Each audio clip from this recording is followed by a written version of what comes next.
Hey,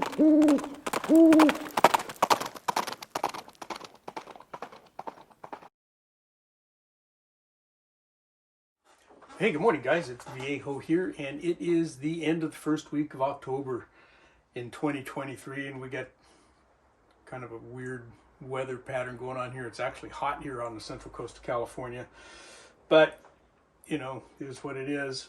This is actually Saturday, but I'm out here in the garage filming Moldy Monday number 32. So it is a Moldy Monday coming up here, and if you remember the last episode, I asked you guys, you know, do you want me to keep going with this, or are you sick of it? And everybody said, yeah, keep it up. So that's what we're going to do. So what I've got for you today is a Lyman mold. It's an older mold.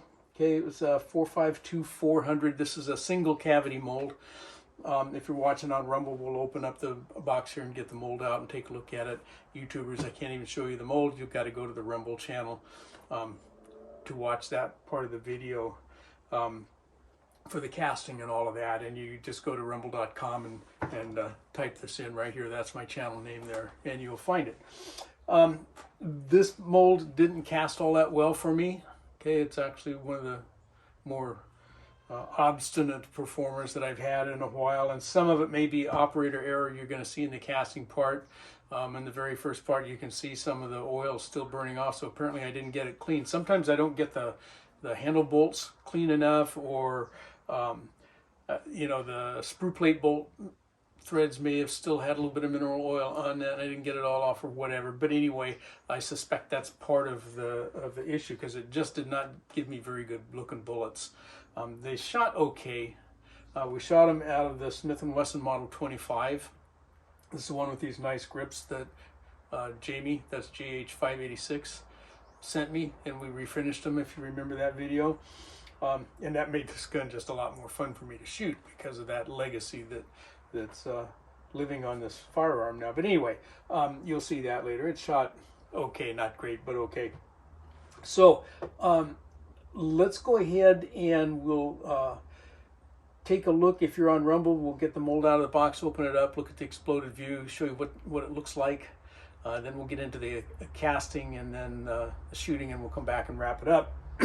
If you're on YouTube, we're going to jump right to the powder coating part, and we'll show you the measurements and so forth, just like we always do.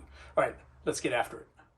Here it is, the metrics then for the Lyman 452-400. Came in at 242 grains with our alloy. Okay, oops, I didn't finish writing this in. 700 degrees was about where that would run. We tried it at a couple of different temps. Didn't seem to matter. It dropped a little on the fat side at 0.456. Overall length there, 0.685. And base up to the top of that top driving band, 0.380. There's the Lyman 452-400 done in Eastwood Rat Rod Rust. Kind of ratty looking bullets anyway, right? Okay, so there's how the casting went, and you saw the measurements, okay? And you saw what the bullets looked like, you know, and that, you know, by my standards, not the greatest. I decided to just go ahead and keep them and shoot them. And you saw, you know, there were some defects there. They were still shootable. It's not like those bullets are going to fly apart in your barrel or anything like that. So, you know, there was no excessive leading or anything like that happens, particularly when they're powder coated. So they're fine to shoot. They just look like, you know, ugh. I don't like them. Okay, if I was going to make more of those, I'd run that mold longer and until it started giving me better bullets. And it may well have given me better bullets had I cast more than I did. Is what it is. Anyway, I wanted to show you guys that stuff anyhow. So let's go ahead and take a quick look at the range footage. Again, not much. I got a wheel full that I shot for you there on camera. So let's look at that.